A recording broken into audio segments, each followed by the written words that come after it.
Hey there everybody, it's that Slasher Elijah, and I hope you all are doing well so far. With the addition of FNAF finally entering the fog, I feel like many people are now faced with a new experience that, in all honesty, hasn't been prevalent in this game that we love for some time now. And that experience is anticipation. For a good long while now, it seems like right whenever a new chapter comes out, or right before we start getting teasers involving it, we usually seem to find out what the chapter is before it's officially announced by data miners and leaks. But even with this into consideration, usually there's a ton of speculation beforehand that goes into what the next possible big licensed chapter would be. For the longest time, people would speculate the next chapter is one of the big great faces in horror, such as Chucky or Alien, or our biggest example, in my opinion, Five Nights at Freddy's. But now, after FNAF has finally arrived and leaks have been stopped basically dead in their tracks, for the first time in ages we're left to wonder, what's next? And oh boy, have we started to wonder. I've seen killer concepts thrown out there for characters such as Jaws, Darth Vader, Jurassic Park, and many, many more. In this series, I'm going to be talking about these characters, taking a look at their source material, try to get an idea of what their power could possibly be, and deciding whether or not these seemingly outlandish characters belong in the world of Dead by Daylight. Ladies, gentlemen, and travelers in the fog alike, welcome to my Dead by Daylight series, Do They Belong?, where we take a look at characters and figure out whether or not they deserve a spot within the fog, or if they should be cast aside, never to set foot into the realm beyond. For our pilot episode here, we are going to set our sights on the stars, but more specifically on a galaxy far, far away. Recently, there was an interview between game director Matthew Cote and a Twitch partner by the name of Saw Palin, where it was revealed in passing that Darth Vader from the popular Star Wars franchise was being discussed on his potential inclusion in the game. Now, this has caused a lot of uproar and discussion in the Dead by Daylight space, mainly because Darth Vader, while he does kill people and can be seen as a very intimidating presence, he isn't inherently horror, which has struck a nerve with a lot of people out there. But before we dive in a little more in depth on why, let's first explore who all Darth Vader is. Anakin Skywalker was a human child born on the distant desert planet of Tatooine. It was on this very planet where he worked as a slave. Eventually, Anakin would cross paths with that of the Jedi, who were essentially just good space wizards. One of these Jedi, Qui-Gon Jinn, believes that the young Anakin was foretold about in a prophecy as the Chosen One, an individual made out to bring balance and peace to the galaxy, and so Qui-Gon Jinn would take young Anakin under his wing.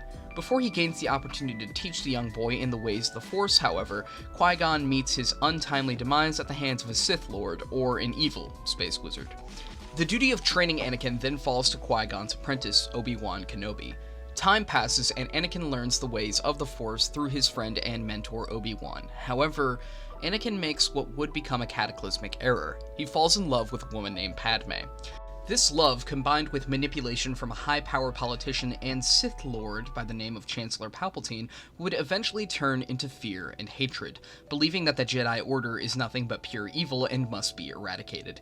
It was this very fear and hatred that would kill a now very pregnant Padme for believing that she had betrayed him and sided with his friend and mentor Obi-Wan.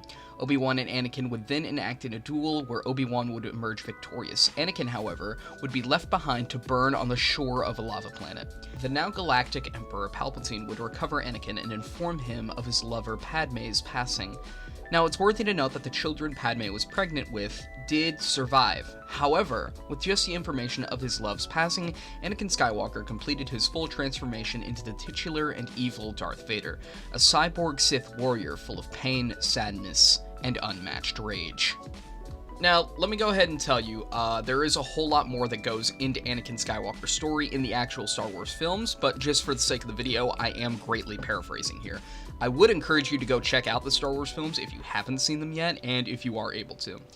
For now, though, let's go ahead and move on to why people are both for and against this character joining up in the fog.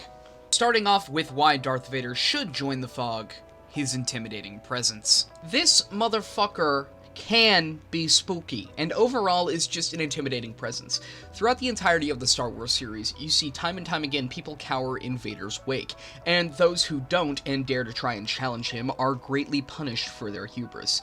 Two iconic scenes that I believe show this off best is Darth Vader killing off the second sister Inquisitor in popular video game Star Wars Jedi Fallen Order, and of course the titular hallway scene ending in Rogue One, A Star Wars Story. More content. This is usually said in response to DBD undergoing some form of Fortnite-ification, which we'll get to the definition of that later on. The idea is that whether we want to believe it or not, we are starting to run out of iconic horror characters, and this not only stands as opening the doors to more kinds of content, but in of itself is also just new content in general. Huge license equals more players. Then there's this final point. Look, I think it definitely goes without saying that not every single Star Wars fan out there knows about Dead by Daylight, or really probably plays Dead by Daylight, just like not every Dead by Daylight fan knows about Star Wars. I think in adding a huge license such as this would not only have the player base skyrocket, but also probably have more content for us Dead by Daylight fans to go and explore. And then we take a closer look at the other end of the spectrum of those who are against Darth Vader in Dead by Daylight. He isn't horror. I feel like out of all of the claims made for those against Darth Vader in Dead by Daylight, this one makes the most sense for the argument. He just isn't horror. He's from a sci-fi action movie series and can definitely at times give off horrific traits, but at the end of the day, Darth Vader isn't some horror icon, and he never will be. Now, I know what you're probably thinking. Oh, but Eli, we have Nicolas Cage, we have Lara Croft. Hell, at the time of writing this, we just got The Witcher. Those aren't horror at all. And you know what? To a degree, I will agree with you. However, we also have to take a step back and look at all of these characters listed. Nicolas Cage, the actor who we received in Dead by Daylight, has been a part of the horror genre for almost 4 decades now. Lara Croft's games have direct survival horror enemies and gameplay aspects, as does The Witcher as well. Plus, in regards to those last two, a big part of their characterization as a survivor is, well, their ability to survive. It's something that the two compete with often in their own games, whereas Darth Vader, I mean, sure, he kills rebels in films, but to him, it's just a means to an end. His goal has and always will have been bringing peace, order, and prosperity to the galaxy, even if his mind has twisted these attributes into a more grim existence for those below him. But you can also probably make this exact same argument for why he would want to kill in the first place, so I digress. Fortnite-ification. If you've been around the Dead by Daylight social media space these past few weeks, then you may have heard this term, Fortnite-ification, thrown around once or twice. And while I'm unsure on a direct definition, I'll take a crack at defining it myself, based off of context clues. Fortnite-ification is, in my opinion, the dumbing down of gameplay mechanics so it's easier to understand from a general audience's perspective, and maybe prioritizing cosmetic releases over gameplay. In the context of Darth Vader in Dead by Daylight, I could see an argument being made that behavior is just taking whatever they can get at this point and throwing it out there for money's sake. Or at least, I could see that argument if they actually had the license, but even then, they don't, so it's not like they're making any money off of it here. And it's fucking Star Wars, guys. It's not just any old license they could get their grubby little mitts on. It's like the sci-fi movie series. Come on now. Queue times. Once again, this is another point I'll agree on. Similarly to FNAF, or really any major license release for the game, queue times can and would absolutely be fucked if Darth Vader came to Dead by Daylight. You would not be able to get a killer match without waiting 30 plus minutes, while you'll probably load into a survivor queue in mere seconds. Moving on, here is my personal interpretation of what Darth Vader's power could be if he was possibly added to the fog. The new killer is the Sith. The Sith comes with a brand new power known as the Dark Side. Primary ability, lightsaber throw.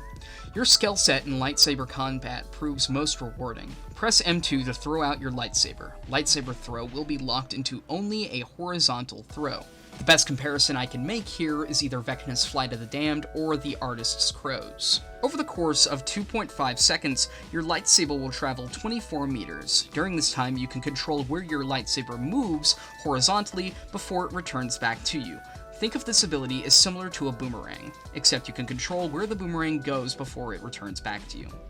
Secondary ability, the Force. Any survivors within chase with the Sith will be able to be selected by the Sith. Upon selecting a survivor in chase and pressing the secondary ability button, the Sith will then take control of the survivor using the Force. You will then have two options available to you while using the Force. Either Force Push, which will push the survivors 8 meters ahead from the survivor's current position into the direction you are facing. Colliding the survivor into a wall successfully during Force Push will result in a choking animation and a loss in 1 health state.